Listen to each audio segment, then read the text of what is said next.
నమస్కారం city morning news కి స్వాగతం. ముందుగా ముఖ్యాంశాలు. 1497 కోట్లతో కార్పొరేషన్ బడ్జెట్ ఆమోదించిన కౌన్సిల్ సమావేశం.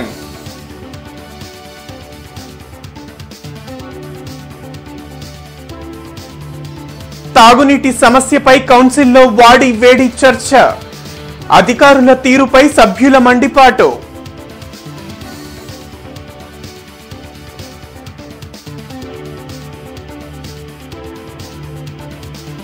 కేంద్రం నుండి సాయం పొందటంలో వైసీపీ సర్కార్ విఫలం. ఎంపీ కనకమేడల రవీంద్ర ధ్వజం.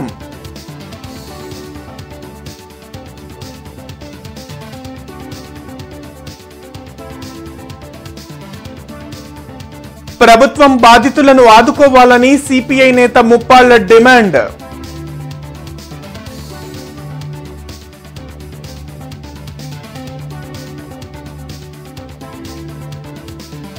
రంజాన్ ఉపవాస దీక్షలు ప్రారంభం. భక్తి శ్రద్ధలతో ఉపవాస దీక్షలను ప్రారంభించిన ముస్లిం సోదరులు.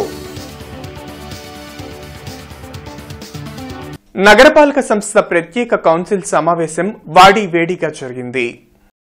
కౌన్సిల్ సమావేశ హాల్లో మేయర్ కావటి మనోహర్ నాయుడు అధ్యక్షతన జరిగిన సమావేశంలో ఎమ్మెల్యే ముస్తఫా, ఎమ్మెల్సీలు కెఎస్ లక్ష్మణరావు, చంద్రగిరి యేసరత్నం, కమిషనర్ కీర్తి చేకూరి, కార్పొరేటర్లు, మున్సిపల్ అధికారులు పాల్గొని 2024-25 సంవత్సర కాలపు బడ్జెట్ అంచనాలపై చర్చించారు. మొదటిగా ఎమ్మెల్సీ లక్ష్మణరావు మాట్లాడుతూ నగరంలో మంచినీటి సరఫరా అధ్వానంగా ఉందని, చాలా ప్రాంతాల్లో మంచినీరు అందక ప్రజలు ఇబ్బందులు పడుతున్నారని అన్నారు. మంచినీటి సరఫరాపై చర్చ జరపాలని డిమాండ్ చేశారు. ప్రధానమైన లక్ష్యాలు మంచినీటి సరఫరా, పారిశుద్ధ్య నిర్వహణ, డ్రైనేజ్ నిర్వహణ, పార్కుల నిర్వహణ, ఇవి మనకు తెలుసు. ఇవి ఎవరన్నా చేస్తూ ఉంటారు కుడియాని. కానీ ఇంతో పాటు ఈ పాలకవర్గం ఉన్న సమయంలో నగర అభివృద్ధికి ఇతర అంశాలు ఏం చేశారు? ఉదాహరణకి నగరంలో మనం మొదటి నుంచి మాట్లాడుకుంటున్నట్టు ఈ పాలకవర్గం వచ్చాక కూరగాయల మార్కెట్ లేదు. కూరగాయల మార్కెట్ నూతనంగా నిర్మాణం చేస్తా ఉన్నాం. దాని నిర్మాణానికి సంబంధించిన వివరాలు ఏమి కూడా ఇందులో లేవు. అసలు నిర్మాణం జరుగుద్దా? అలానే ఆర్యూబీ, ఆర్ఓబీ నిర్మాణం ఈ నగరంలో అత్యవసరమని చాలాసార్లు మనం మాట్లాడుకున్నాం. దానికి సంబంధించి 10 కోట్లు ఇందులో ప్రతిపాదించారు. దేనికి ప్రతిపాదించారు? 10 కోట్లు ఆర్యూబీ, ఆర్ఓబీ అని పెట్టారు. దేనికోసం? అసలు ఆర్యూబీ, ఆర్ఓబీ నిర్మాణం జరుగుద్దా? రెండో అంశం. మున్సిపల్ కార్పొరేషన్ కౌన్సిల్ సమావేశంలో మంచినీటి సరఫరాపై వాడి వేడిగా చర్చ జరిగింది. మంచినీటి సమస్యతో నగర ప్రజలు తీవ్ర ఇబ్బందులు పడుతున్నారని ఎమ్మెల్సీ కెఎస్ లక్ష్మణరావు అన్నారు. ఎండాకాలం 6 నెలల ముందే తమ డివిజన్ పరిధిలో మంచినీటి సమస్య తలెత్తిందని 4వ డివిజన్ కార్పొరేటర్ మహమ్మద్ అన్నారు. అధికారులకు మంచినీటి సరఫరాపై ఫిర్యాదు చేసినా పట్టించుకోవడం లేదని వాపోయారు. మంచినీటి సరఫరా కోసం బడ్జెట్లో ప్రత్యేక నిధిని కేటాయించాలని కోరారు. నగర శివారు కాలనీలో బోర్లను, వీధి లైట్లను వేయించాలని 15వ డివిజన్ కార్పొరేటర్ విజయ్ కోరారు. సమస్యల పరిష్కారంపై అధికారులు ఇచ్చే సమాధానం సంతృప్తికరంగా లేదని కార్పొరేటర్ వేములపల్లి బుజ్జి అన్నారు. సమస్యలను పరిష్కరించాలనే చిత్తశుద్ది అధికారులకు లేదని అసహనం వ్యక్తం చేశారు. మంచినీరు సరఫరాకు అవసరమైన చర్యలు అన్ని పూర్తి స్థాయిలో తీసుకుంటున్నట్లు కమిషనర్ కీర్తి చేకూరి చెప్పారు. నగరంలో మంచినీటి సరఫరా చాలా అధ్వానంగా, చాలా అంటే చాలా ఏరియాలకు అసలు నీళ్లు అందటం లేదు. ఒకటి, చాలా ఏరియాల్లో మురికి నీళ్లు, ఏటి అగ్రహారం లాంటి ప్రాంతాల్లో చాలా ప్రాంతాల్లో మురికి నీళ్లు కలిసి వస్తున్నాయి. ఇప్పటికే కొన్ని శారదా కాలనీ ప్రాంతాల్లో జరిగిన సంఘటనలు మన అందరికీ తెలుసు. కానీ బడ్జెట్ ఏది కొద్దిసేపట్లో అయిపోద్ది, ఎక్కువసేపు నడవదు. అందుకని అసలు బడ్జెట్ ప్రవేశపెట్టబోయే ముందు కనీసం కొంతసేపు మనం నగరంలో మంచినీటి సరఫరా ఏం ప్రజెంట్ పొజిషన్ మెరుగుపడుతుందా అది అధికారులు ఒకసారి వివరిస్తే బాగుంటుంది అనేది నాకున్న అభిప్రాయం. ఎందుకంటే ప్రజలు ఎంత ఇబ్బంది పడుతున్నారో కొంచెం మీ దృష్టికి కూడా వచ్చుండు. సడన్ గా నిన్న ఉదయం మా ప్రాంతంలో ఎక్కడా మంచినీళ్ళు రాలా, శ్యామల అది రాను అనే ప్రకటన కూడా లేదు. అంతకుముందు కనీసం పేపర్లో కమిషనర్ గారి పేరుతో ఎవరి పేరుతో ప్రకటన వచ్చేది. రావాలనే దానికి అందులో నిన్న ఉదయం శ్యామల నీళ్ళు రాలా, మీరు వెరిఫై చేయండి కావాలి. అందుకని మంచినీళ్ళు మన కీలకమైన అంశం మంచినీళ్ళే. మంచినీళ్ళు చాలా ప్రాంతాలు అందట్లేదు. అది మనం చర్చించాక బడ్జెట్ ఎక్కువసేపు పట్టదు. అది దాని మీద పెద్ద చర్చించేది ఏముంటుంది. మీరు ఆల్రెడీ స్టాండింగ్ కమిటీలో ఆమోదించారు. కొద్దిసేపు వాటర్ మీద చర్చ జరగాలి. అధికారులు అసలు వాటర్ ప్రజెంట్ పొజిషన్ అని చెప్తే బాగుంటుందనే నాకు నా అభిప్రాయం. మా వార్డులో ప్రాబ్లం ఉంది, మా ఇంట్లో కాదు మా వార్డులో ప్రాబ్లం ఉంది అని అడగగానే వాళ్ళు మా వార్డుకి విజిట్ చేయడానికి రారా? అంటే మేము ఏదో కౌన్సిల్ వచ్చినప్పుడు మేము మీ దగ్గర మొరపెట్టుకుంటే మీరు ఆదేశాలు ఇస్తే అప్పుడే వస్తారా వాళ్ళు? లేదు ఎమ్మెల్యే గారు చేస్తేనే వస్తారు, కార్పొరేటర్ చేస్తే రారా? ఇప్పుడు ఎవరు మేము ఏం చేయాలి? మేయర్ గారినో కమిషనర్ గారినో ఎమ్మెల్యే గారినో చెప్పి వాళ్ళతో చెప్పి రికమెండ్ చేయాలా? మా ఇంటి పని కోసం కాదు కదా అధ్యక్ష. ఎందుకంటే మీ దాకా పబ్లిక్ గారు మాకు వచ్చి తిడుతున్నారు. కనీసం నీటి వసతి కూడా లేకపోతే ఒక ఏరియాలో వినోబా నగర్ 7వ లైన్లో అయితే మేము కొత్త పైప్ లైన్ వేసాం, నీళ్లు సరిగా రావట్లేదు. స్టిల్ ఇవాళకి అదే పరిస్థితి. దాని మీద రోడ్ వేయకుండా ఆపి ఉన్నాం. ఈ గారికి అక్కడ తీసుకెళ్ళాం ఒకసారి 6 నెలల క్రితం. స్టిల్ ఇవాళ కూడా అదే పరిస్థితి. ఎందుకు వాళ్ళు వచ్చి లాభం ఉంది, మేము అక్కడ ఉండి లాభం ఉన్నాం.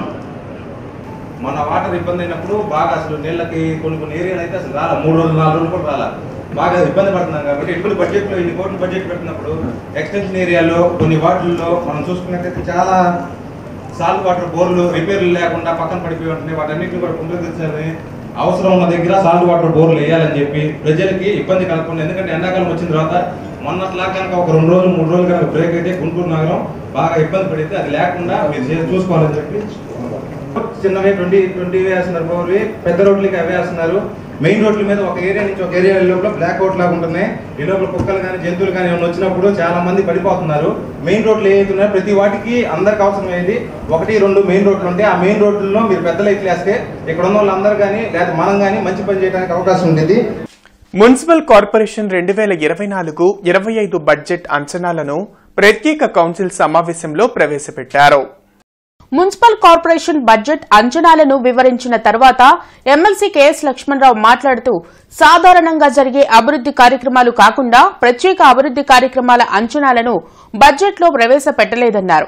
నగరంలో ట్రాఫిక్ సమస్యను పరిష్కరించేందుకు ఆర్యూబీ, ఆర్ఓబీల నిర్మాణం, బృందావన గార్డెన్స్ లోని కళ్యాణ మండపం, రెడ్ ట్యాంక్ షాపింగ్ మాల్ భవన నిర్మాణాలు పూర్తి చేసే ఆలోచన ఉందో లేదో చెప్పాలన్నారు. 40 కోట్లతో ఏర్పాటు చేసిన అమృత 2 స్కీమ్ నగరంలో ఎంతవరకు అమలు చేశారో చెప్పాల్సిన అవసరం ఉందన్నారు. ఎండాకాలం వస్తున్న సమయంలో మంచినీటి సరఫరాపై తీసుకుంటున్న చర్యలను వివరించాలని కోరారు. 26వ పేజీలో ఆర్యూబీ, ఆర్ఓబీ 2023-24 అంచనాల్లో 10 కోట్లు కేటాయించారు. ఏం చేశారు? అట్లా జరిగిందా? ఇప్పుడు కూడా 10 కోట్లు కేటాయించి దేనికోసం కేటాయించారు? 26వ పేజీ. అట్లాగే అదే 26వ పేజీలో నార్ల ఆడిటోరియంకి 2023-24 5 కోట్లు కేటాయించారు. ఇప్పుడు 2 కోట్లు కేటాయించారు. అప్పుడు 5 కోట్లు ఎందుకు కేటాయించారు? ఇప్పుడు 2 కోట్లు ఎందుకు కేటాయించారు? అసలు ఏమన్నా ఒక ఇంచ్ అయినా ముందుకెళ్ళిందా? అదే పేజీలో రెడ్ ట్యాంక్ బిల్డింగ్ 20 లక్షలు కేటాయించారు. ఇప్పుడు కూడా 20 లక్షలు కేటాయించారు. దానికి సంబంధించినటువంటి వివరాలు. అట్లాగే అమృత్ 2 పథకం 2 స్కీమ్ పేజ్ నెంబర్ 9లో అమృత్ 2 స్కీమ్ కింద 2023-24 40 కోట్లు అంచనాలు. ఇప్పుడు కూడా 40 కోట్ల అంచనాలు ప్రతిపాదించారు.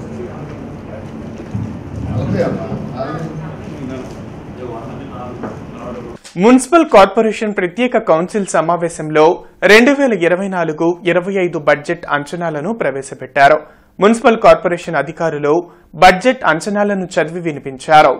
668,56,61,695 రూపాయల ప్రారంభ నిల్వతో మున్సిపల్ అధికారులు 2024-25 అంచనాలను ప్రవేశపెట్టారు.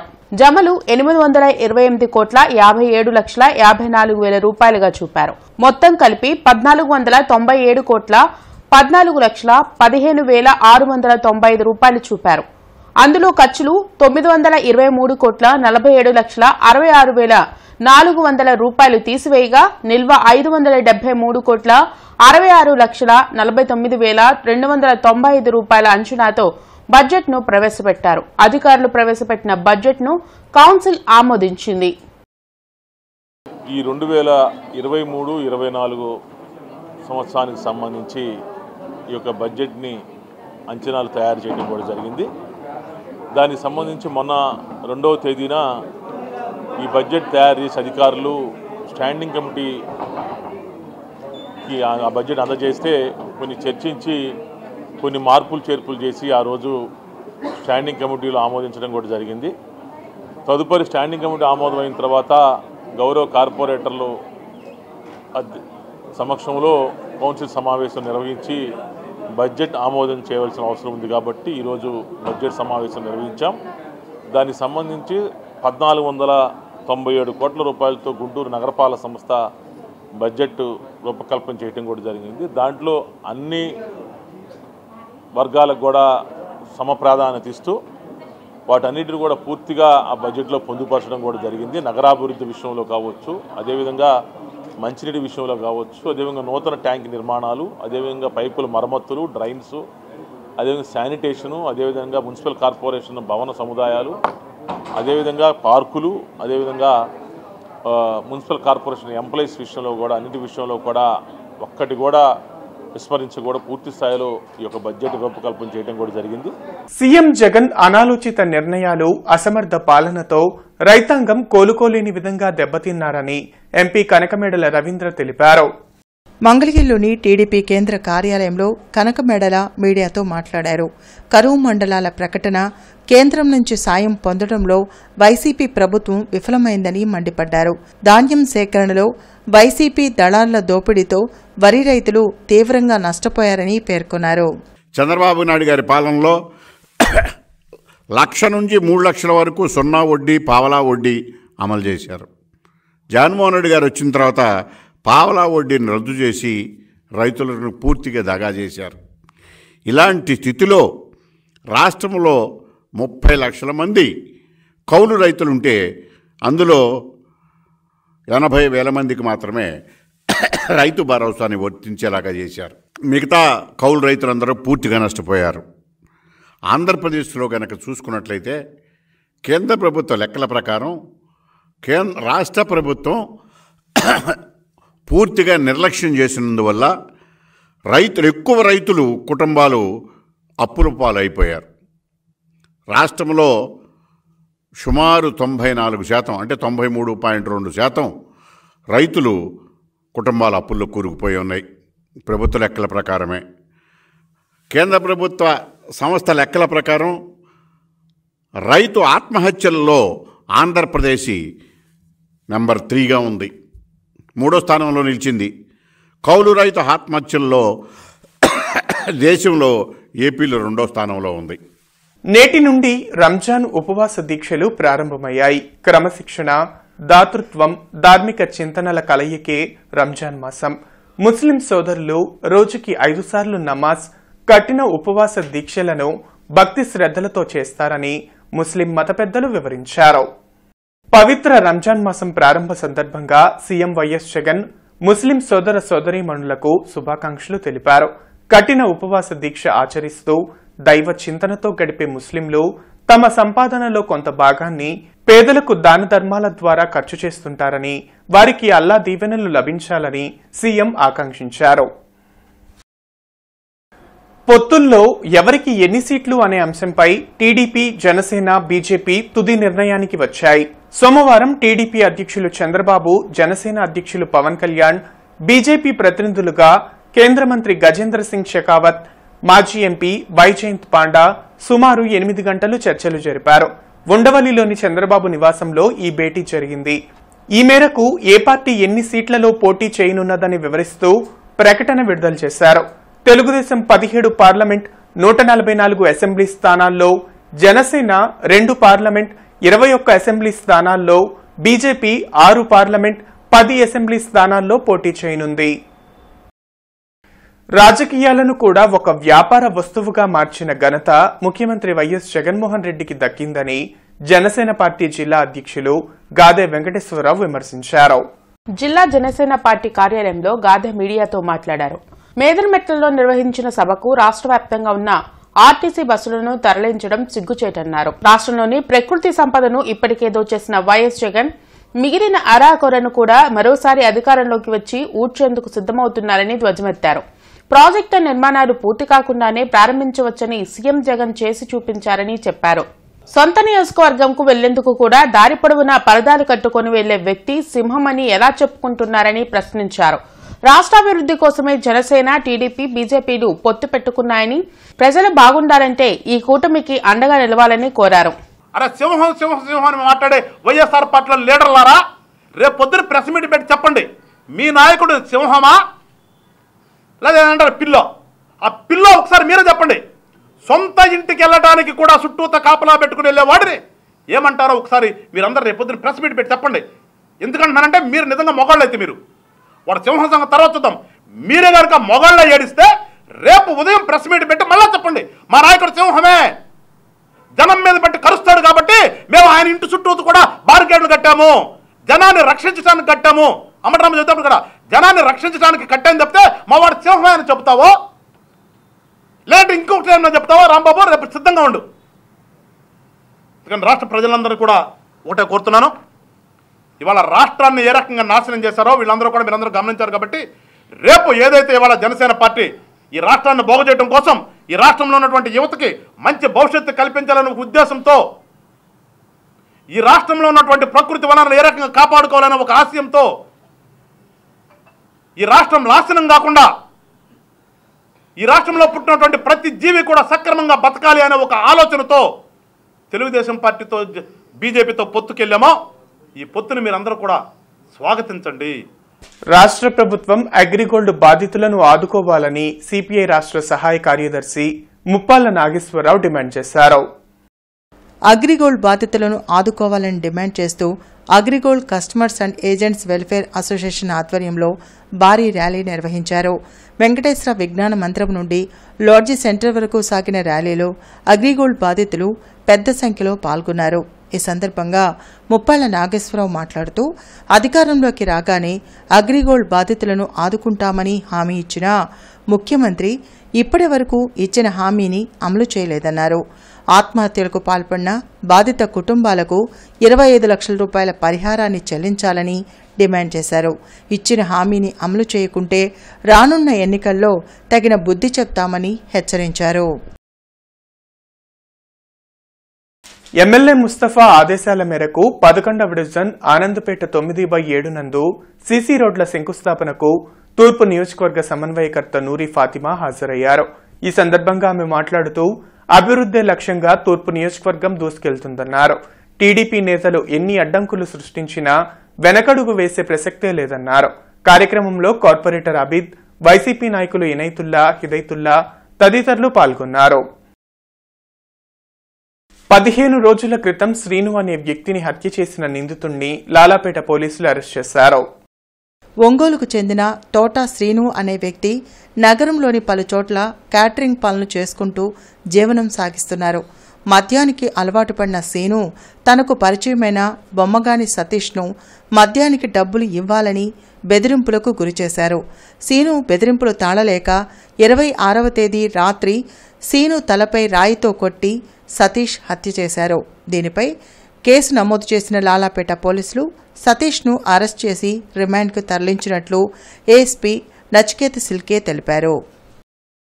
ఈ చనిపోయిన వ్యక్తి కూడా తోటా శ్రీను, ఒంగోలు వాస్తవుడు. ఇతను ఇట్లా గాంధీ పార్కు ఏరియాలో వర్కులు చేసుకుంటూ తిని రోడ్ల పక్క పడుకోవటము, ఇట్లా ఇతను జీవనం సాగిస్తూ ఉన్నాడని చెప్పి మాకు తెలిసింది. అక్యూజ్డ్ని ఐడెంటిఫై చేశాము. ఐడెంటిఫై చేసేసి అక్యూజ్డ్ని ఎస్టాబ్లిష్ చేశాము. అతను బొమ్మినేని సతీష్ అని నల్గొండ వాస్తవుడు. ఇతను కూడా ఇట్లానే క్యాటరింగ్ పనులు చేసుకుంటూ ఇక్కడ గాంధీ పార్క్ ఏరియాలో తిరుగుతూ ఇతను ఒకరోజు అఫెన్స్ జరిగిన ముందు రోజు 25 సాయంకాలం ఇతనితో కలిసి మద్యం తాగుతాడు.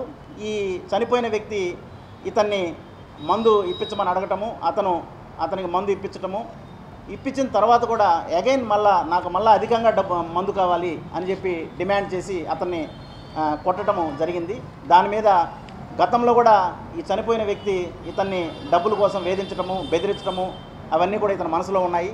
కాబట్టి ఇతను ఖచ్చితంగా ఈ చనిపోయిన వ్యక్తిని ఈ బొమ్మినేని సతీష్ చంపాలని నిర్ణయించుకొని అతన్ని ఏలూరు సెకండ్ లైన్లో మందు తాగదామని చెప్పి అతని వెనకాల ఫాలో అయ్యి అతన్ని కింద పడేసి తలను నేలకు వేసి కొట్టి అక్కడ ఉన్న ఒక బండరాయితోటి చంపి పారిపోతాడు.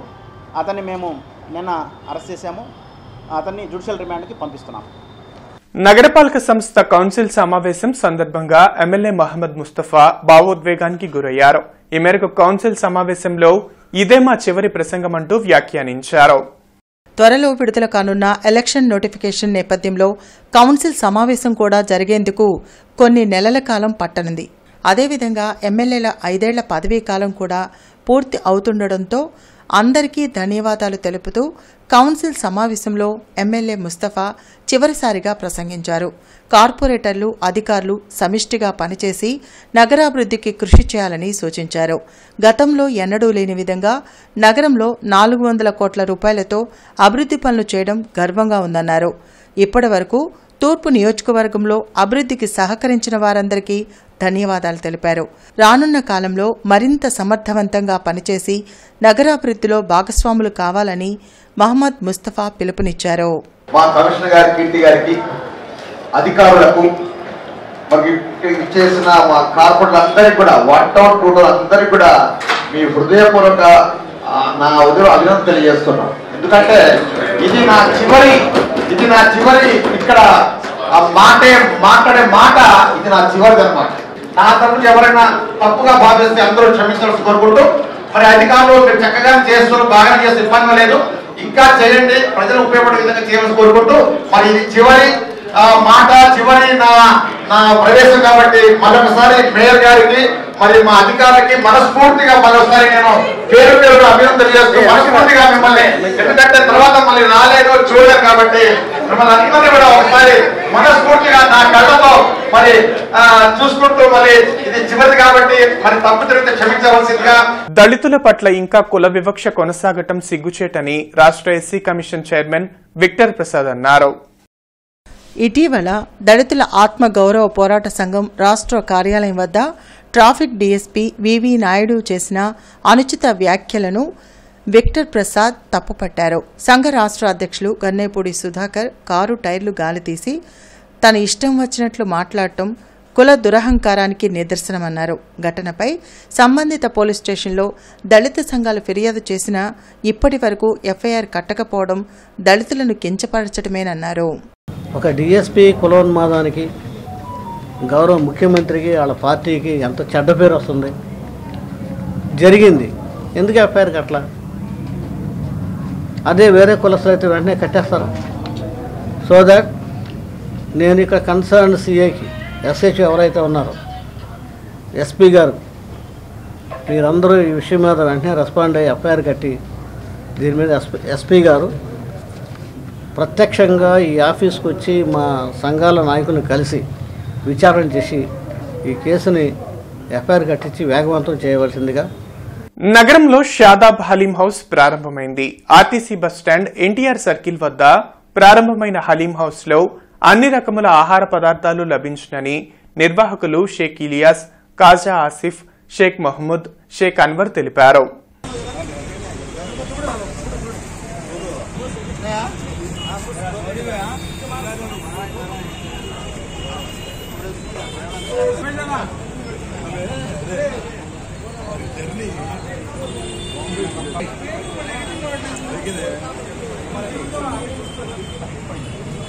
కార్మిక ఉద్యమ నేత పరసా సత్యనారాయణ శత జయంతి ఉత్సవాల సందర్భంగా రూపొందించిన సావనీర్ను ఎమ్మెల్సీ లక్ష్మణరావు ఆవిష్కరించారు. బ్రాడీపేటలోని సిఐటియు కార్యాలయంలో నిర్వహించిన కార్యక్రమంలో కార్మిక సంఘ నాయకులు లక్ష్మీనారాయణ, లక్ష్మణరావు తదితరులు పాల్గొన్నారు. భారతదేశంలో కార్మిక హక్కుల అణచివేతకు గురవుతున్నాయని ఎమ్మెల్సీ లక్ష్మణరావు విమర్శించారు. అలాగే మన రాష్ట్రంలో కూడా అనేక కార్మిక ఉద్యమాలు జరిగినాయి. ఇటీవలే అంగన్వాడీలు 42 రోజుల పాటు సమ్మె చేశారు. మున్సిపల్ వర్కర్స్ సమ్మె చేశారు. సర్వశిక్షాభియాన్ ఉద్యోగులు సమ్మె చేశారు. ఆశా ఉద్యోగులు ఆందోళన చేశారు. ఈ పోరాటాల ఫలితంగానే కొన్ని హక్కులైనా సాధించుకోవటం జరిగింది. అందుకని ఇవాళ కార్మిక వర్గం మరి అణచివేయబడుతున్నటువంటి, హరించబడుతున్నటువంటి తమ హక్కుల్ని కాపాడుకోవటానికి పరసా సత్యనారాయణ ఆశయాలని, ఆలోచనల్ని ఆదర్శంగా తీసుకుని పనిచేయాల్సినటువంటి అవసరం ఉంది. ఈరోజు ఆ సెమినార్కు సంబంధించినటువంటి ఈ సావనీర్ని ఆవిష్కరించడం జరిగింది. కార్మిక ఉద్యమాలు వీరోచితంగా జరిగినప్పుడు మాత్రమే కార్మిక హక్కులు మనకు కాపాడబడతాయని చెప్పి ఈ సందర్భంగా తెలియజేస్తూ మరి రాబోయే ఎన్నికలకు సంబంధించి వివిధ రాజకీయ పార్టీలు కార్మిక హక్కులకు సంబంధించి తమ యొక్క స్టాండ్ ఏంటి, వీళ్ళ పట్ల ఎలా ఉండదలుచుకున్నారు, ఈ విషయాల్ని చెప్పాల్సిన అవసరం ఉందని కూడా నేను భావిస్తా ఉన్నాను. రాష్ట్రంలో జగన్ రాక్షస పాలన చేస్తున్నారని టీడీపీ జనసేన బీజేపీ నాయకులు అన్నారు. టీడీపీ జనసేన బీజేపీ పొత్తును స్వాగతిస్తూ నగరంలో సంబరాలు నిర్వహించారు.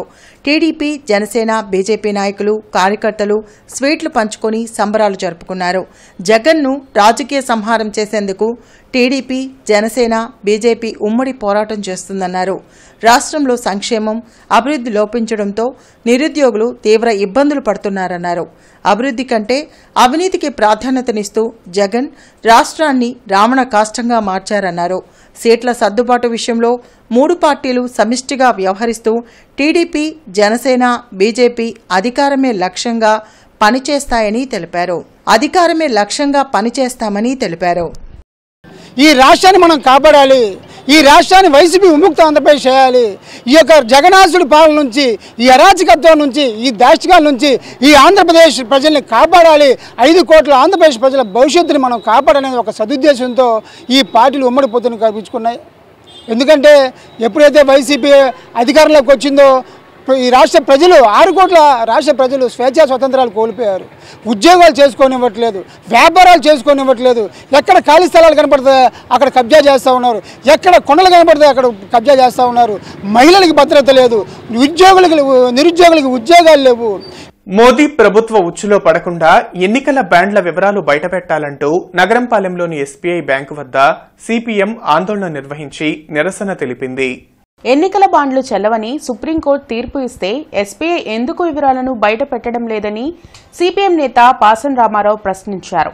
ఒక్క సిపిఎం పార్టీ తప్ప అన్ని రాజకీయ పార్టీలు ఎన్నికల బాండ్లు స్వీకరించాయన్నారు. ఎన్ని వేల కోట్ల రూపాయలు ఎంతమంది దగ్గర నుంచి మీరు బాండ్లు అమ్మారని చెప్పేసి ఎస్బీఐ ద్వారా లావాదేవీలు జరిగినాయి కాబట్టి ఎస్బీఐని సుప్రీంకోర్టు ఆదేశించి 6వ తారీఖు నాటికి వివరాలన్నీ వెల్లడించాలా అని చెప్పేసి సుప్రీంకోర్టు చెప్పింది. కానీ విచిత్రం ఏంటంటే ఎస్బీఐ యాజమాన్యం మాకు టైం చాలదు, 3 నెలలు టైం కావాలని చెప్పేసి అడిగారు. ఎందుకు అడిగారు 3 నెలలు టైం కావాలని? అప్పటికి ఎన్నికల కోడ్ అయిపోద్ది, ఎన్నికలు అయిపోతాయి, జూన్ దాకా టైం ఇస్తే కొత్త ప్రభుత్వం కూడా వస్తుంది. అందుకని దీంట్లో నిందితుల్ని తప్పించడం కోసం మాత్రమే ఆ రకమైనటువంటి వ్యవహార శైలిని ఎస్బీఐ చూపిస్తూ ఉంది. ఎన్నికలు పారదర్శకంగా జరగాలంటే, అదేవిధంగా పెట్టుబడిదారుల బారి నుండి, కార్పొరేట్ సంస్థల బారి నుండి మనం దేశాన్ని రక్షించుకోవాలంటే ఈ వివరాలన్నీ వెంటనే వెల్లడించాలి.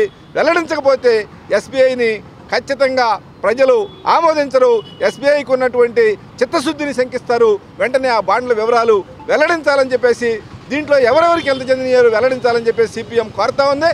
లేకపోతే ఈ ఆందోళన ఉధృతం చేస్తామని చెప్పేసి తెలియజేస్తున్నాం. వాస్తవంగా ఇప్పటి వరకు 21,000 బాండ్లు ఎస్బీఐ యాజమాన్యం విడుదల చేసింది. 21,000 బాండ్లు ఏ రాజకీయ పార్టీకి ఎంత వివరాలు లెక్క పెట్టడానికి ఎన్ని రోజులు కావాలి? ఒక్కరోజు ఎస్బీఐలోని ఉద్యోగులందరూ కూర్చొని లెక్కేస్తేనే, చేతులతో లెక్కేస్తేనే ఒక్క రోజులో వివరాలు ఇవ్వచ్చు.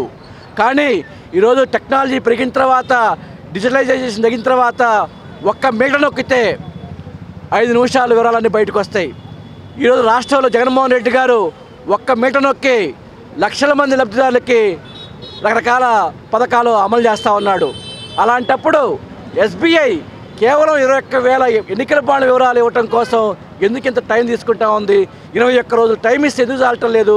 ఇంకా 116 రోజులు టైం కావాలని కోరటం అంటే కేవలం ఈ వివరాలు బయటకు వస్తే రాబోయే ఎన్నికల్లో బీజేపీ ప్రభుత్వానికి, బీజేపీ ఇప్పుడు దాకా చెప్తున్నటువంటి మేము అవినీతి లేని పార్టీ, నికార్సైన పార్టీ అని చెప్పినటువంటి బీజేపీ వాళ్ళ దొలతనం బయటపడింది. కాబట్టి అది బయటపడకుండా ఉండటం కోసం మాత్రమే ఎస్బీఐ యాజమాన్యం మీద ఒత్తిడి తీసుకొచ్చి కేవలం ఇది రాకుండా చేస్తూ ఉన్నాయి. అందుకని మేము తీవ్రంగా వ్యతిరేకిస్తూ ఉన్నాం. కలెక్టరేట్లో నిర్వహించిన స్పందన కార్యక్రమానికి వివిధ ప్రాంతాల నుంచి బాధితులు తరలివచ్చారు. బాధితుల నుంచి కలెక్టర్ వేణుగోపాల్ రెడ్డి, జేసీ రాజకుమారి, ఇతర అధికారులు వినతులు స్వీకరించారు. ఆయా సమస్యల పరిష్కారంకు తగు చర్యలు తీసుకుంటామని బాధితులకు భరోసా కల్పించారు. ఐసీడీఎస్ డిపార్ట్మెంట్లో ఇటీవల జరిగిన ఉద్యోగాల భర్తీలో తనకు అన్ని అర్హతలు ఉన్నా ఇంటర్వ్యూకు పిలవలేదని ఓ బాధితుడు ఫిర్యాదు చేశారు. ఈ యొక్క బ్లాక్ కోఆర్డినేటర్ పోస్టులను ఐసీడీఎస్లో పడ్డాయి. మొత్తం టోటల్గా 6 పోస్టులు ఉన్నాయి బ్లాక్ కోఆర్డినేటరీ.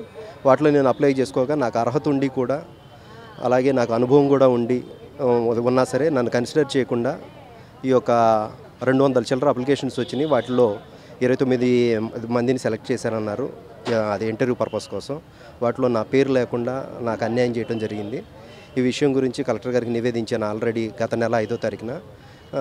కలెక్టర్ గారు ఏం చెప్పారంటే కేవలం అది ఎలిజిబిలిటీ అండ్ ఆల్సో ఎక్స్పీరియన్స్ని బట్టి అన్నారు. నాకైతే ఎలిజిబిలిటీ ఎక్స్పీరియన్స్ ఉన్నా సరే ఎటువంటి న్యాయం జరగలేదు. అందువల్ల నేను ఈరోజు ఈ స్పందన కార్యక్రమానికి వచ్చి జిల్లా పోలీస్ కార్యాలయంలో నిర్వహించిన స్పందన కార్యక్రమానికి జిల్లా నలుమూలల నుంచి బాధితులు తరలివచ్చారు. తమ సమస్యలు పరిష్కరించాలంటూ పోలీసు ఉన్నతాధికారులకు వినతులు అందించారు. ఇటీవల హత్యకు గురైన వామపక్ష నేత బ్రహ్మయ్య కేసు విచారణను త్వరితగతిన పూర్తి చేసి నిందితులను శిక్షించాలని కుటుంబ సభ్యులు కోరారు.